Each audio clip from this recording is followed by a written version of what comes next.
Okay, alright yan. Welcome back ulit sa Rapido TV. Kumusta po mga kababayan? At muli po ay magbigay po tayo ng ating reaction, public opinion dito po sa ating mga napanood, nababasa sa mga bali-balita mga kababayan. Lalong-lalo na po itong nagbabiral ngayon na pahayag po no, ng isang DTI Secretary na si ah, DTI Secretary Christina Rookie mga kababayan patungkol nga dito sa darating po na Noche Buena. No? Alam po naman natin at Disyembre na nga ngayon, palapit na po ang Noche Buena mga kababayan. Kaya nga po dito sa kanyang statement o pahayag ay talagang marami po sa ating mga kababayan ang umalma po mga kababayan dahil sa sabi pa nga niya dito, 500 pesos kasyang-kasya pang Noche Buena mga kababayan. Ano kaya sa inyong palagay dito mga kababayan? Paano po pagkasyahin yang 500 pesos pang Noche Buena? Na alam po naman natin lahat po ng mga bilihin ngayon ay talagang nagmamahalan po. No? Yung mga sanggap nga sa kusina, yung sibuyas ay talagang nagmamahalan po mga kababayan. So paano po niya ah, masabi na puwede na po o talagang kasyang-kasya na po itong 500 pesos. Kaya marami po 'no, ang mga umaalma po 'no, nating mga kababayan patungkol nga dito sa kanyang Noche Buena. Marami pa nga ang hinamon po siya na kung mamili po ng pang Noche Buena na dalang-dala lang po yung ₱500 ay mas maganda siguro na sumama po siya at para malaman po niya kung ano po talaga yung pong mabibili doon sa sinasabi po niyang ₱500 na ay puwede na po o kasyang-kasya na po sa pang Noche Buena mga kababayan. Marami pa nga siyang sinabi dito 'no, kahit na ham, spaghetti, puwede pong bilhin do'n po sa ₱500 mga kababayan. Talagang nakakaloko na po 'no, ang ating pong mga nasa gobyerno ngayon mga kababayan. Para bang ang tingin po nila sa atin ay gano'n na lang po, ay kung ano po ang kanilang ipalabas ay yun na nga ang dapat gawin. Yung ang nakapagtaka dito po sa ating pong gobyerno ngayon mga kababayan kahit na yung pong mga nasa gobyerno ay nagsasabi o nagbigay po sila ng mga statement na mali, eh parang nagtatakipan po sila mga kababayan dahil dito nga mayroon din pong nagtanong kay Auntie Claire Castro mga kababayan.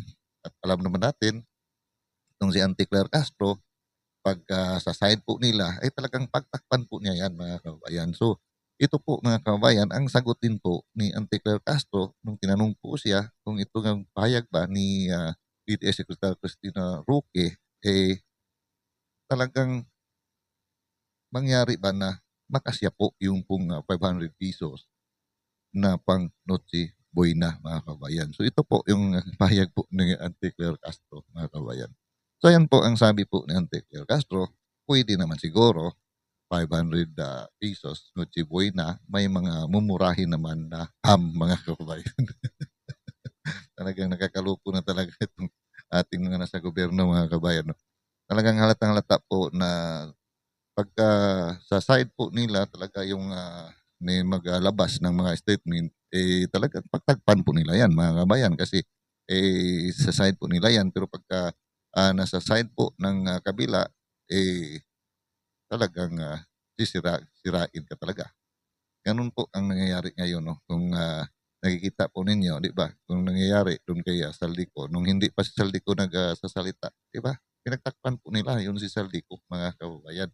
Pero ngayon na nagsalita na si Saldico, binasura na po nila at talagang halos yung nangyayari po na nakawan sa budget po ay talagang si Saldico na lang po 'no, ang kanilang tinutumbok o tinuturo po mga kababayan na lahat po 'yan ay gawa ni Saldico at ang mga paninira umano dito po sa administrasyon lalong-lalo na po 'no kay PBBM at kay Romualdez ay walang katotohanan mga kababayan. Kaya gano'n po 'no, gano'n po ngayon ang ating pong gobyerno. So katulad nga po dito 'no, na kahit na siguro hindi man nakapagtapos ng pag-aaral mga kabayan. Alam po natin na ito po ay kalokohan na po itong ginagawa na statement ng isang DTI Secretary na si Christina Roque.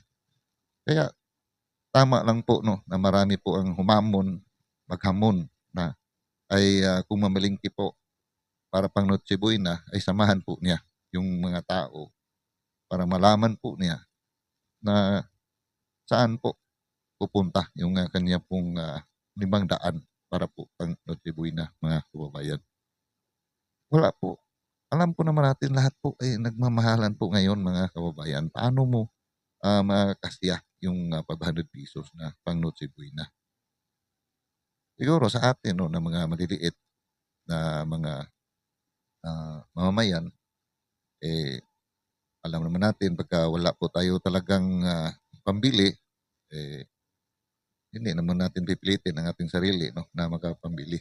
Kasi alam po natin na doon lang talaga ang kaya natin, so yun lang talaga. So kung makabili lang tayo ng pansit, eh, yun na lang yung pang Noche Buena. Pero dito po kasi sa sinabi po ni DTI Secretary Cristina Roque, may mga binanggit pa siya doon na bumili ng spaghetti, yung ham at ano-ano pa yung sinasabi po niya na magkasya po yung pong ₱500. So talagang masasabi mo, mga kababayan, na wala na talaga, wala nang nangyayari ngayon kung hindi ay lokohan na lang po, 'no? Lokohan na lang po, parang niloloko lang po ang mga mamamayang Pilipino sa administrasyong ito, 'di ba? Kung atin pong titingnan mabuti ang nangyayari ngayon, yung pong pag-iimbestiga nila kay VP Sara patungkol nga doon sa confidential fund na ilang milyon ba yun? At saka kumpara dito po sa nangyayari po na nakawan sa flood control project, mga kabayan, na bilyones po. Pero ano po ang sigaw ng mga nasa Congress? Eh, palaging si VP Sara po ang gusto po nila na accountability, mga kabayan. So, yung pong mga congressman na ay sangkot doon po sa malaki po na nakawan, eh wala po. Wala pong sigaw na ganun. Actually, meron naman pong mga nahuhuli, pero yun pong lang mga nasa ibaba, mga kababayan. Pero yung iba, ngayon, yun si Saldico, dahil nga sa nagsalita, eh, yun lang po yung kanilang parang ginikipit ngayon, mga kababayan, dahil sa kumontra po, no, sa administrasyon. Pagka kumontra ka sa administrasyon, talagang ah, hahanapan kanila ng kamalian mo, mga kababayan, para ay ikaw ang talagang mapagbintangan po sa lahat po, mga kababayan. Katulad nga sa ginagawa po nila ngayon, na kahit ano-anong issue na lang po, no, ang kanilang binabato dito po sa mga Duterte, mga kababayan. Dahil sa gusto nila na yung pong kanila mismong mga ginawa na mali ay mapagtakpan po. So ganun po ngayon ang sitwasyon po ng ating gobyerno. Nagtatakipan po sila pagka sa side po nila yun pong ah, na sangkot sa mga anumang anomalya, mga anumang statement, no, na katulad nga nito kay DTI Secretary Cristina Roque, na sabi ko nga ay dito sa kay Auntie Claire Castro, ayan po ang kanyang sagot, no, na halatang-halata na talagang pinagtakpan. Dahil siya po mismo ay alam din po ni Auntie Claire Castro kung ano lang po yung mabibili talaga nung ₱500 na sinasabi po na kasyang-kasya po para pang Noche Buena. So, yun po, no, mga kababayan, kung ano man po, no, ang inyong mga komento po dito, eh kung kayo ba ay sang-ayon din po sa sinasabi po, no, ng DTI secretary na kasyang-kasya po yung 500. So, nasa inyo po, mga kababayan, pero para sa akin po ay hindi po talaga kasya yan pang Noche Buena, mga kababayan. Kung talagang bibili ka talaga ng pang Noche Buena na tamang-tama po, no, na mayroon kang spaghetti, mayroon kang ham o ano pang maihanda mo sa Noche Buena. Pero kung sasabi ko nga na sa katulad sa atin na mga maliliit lamang na mamamayan, eh, alam naman natin kung ano ang kakayahan po natin. So, kung yun lang po ang mabili po natin sa ating pera, eh, kung pansit lang po, eh, yun lang naman yung kasya. So, yun na lang po, no, ang atin pong ilalapag, no, sa ating pagkakainan sa Noche Buena. Pero sana hindi na po niya sinabi na yung ₱500 ay kasyang-kasya Kasi yung mga sinasabi niya na puwedeng, bilhin do'n po sa ₱500, yung spaghetti, yung ham at yung iba pa, may mga prutas pa mga kabayan. So, talagang hindi po makakasya. So, kayo po mga kabayan, sang-ayon ba kayo dito sa sinasabi po ni, DTI Secretary Christina Roque mga kabayan? So, ayan pakikomento na lang po sa ating, comment kung ano man po yung mga komento po dito at dito na rin po 'no, sa sagot po ni, ah, Auntie Claire Castro na, ah, puwede naman siguro dahil mayroon pong mga mumurahin naman na ham mga kababayan.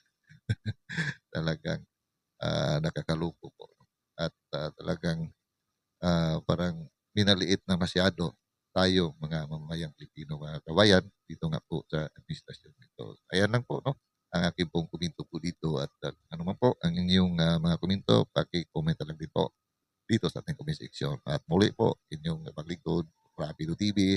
Ako po ay nagpapasalamat sa inyong patuloy na suporta at pagsuporta sa aking mga ginagawa po na mga reaction video at sa ating mga kababayan dyan, Luzon, Visayas at Mindanao ay palagi lang po tayong mag-iingat at ating mga ka-OFW sa tulok man ng mundo. Ayan, ingat po tayo palagi. See you po sa next video ko. God peace.